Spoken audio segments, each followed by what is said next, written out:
Yes, so I'm Barb Madden and I live in a tiny little country town in southeast Queensland called Proston.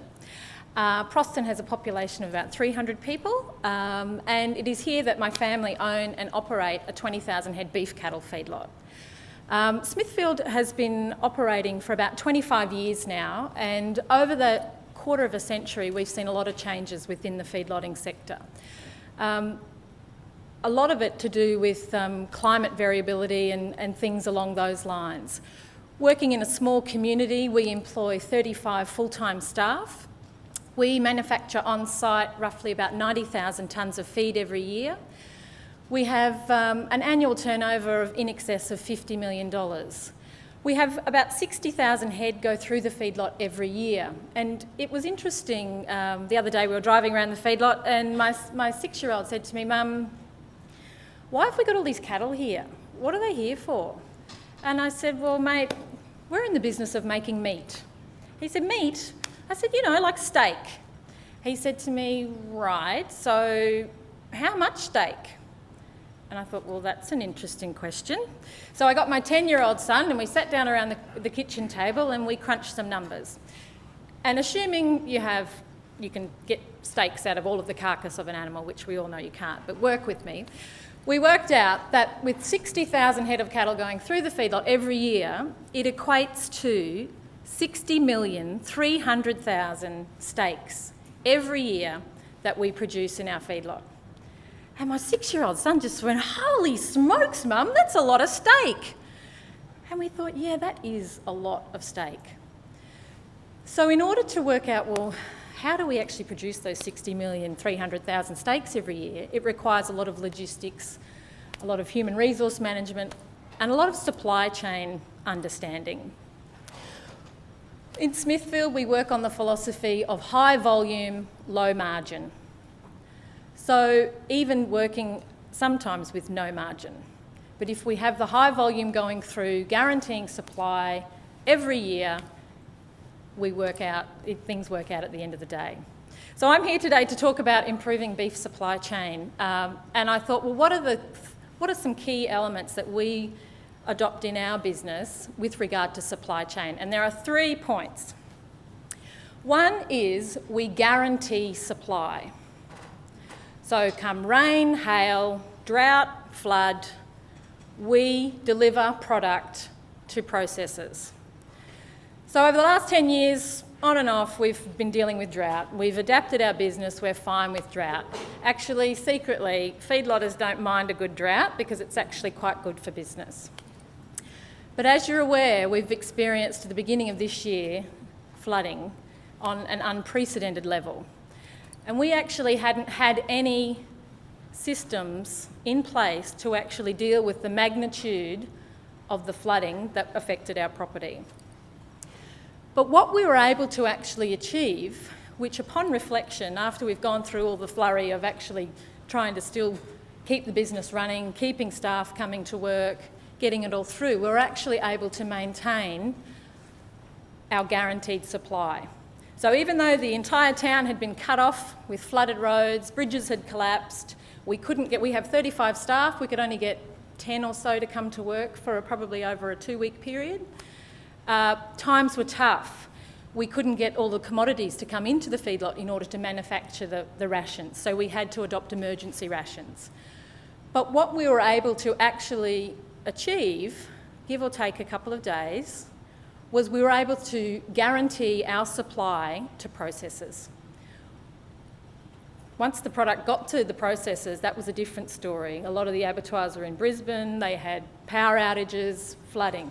But from our point of view, we could still guarantee our markets and provide our product. We're also able to make sure that the animal welfare was maintained. You know, we were able to continue feeding them.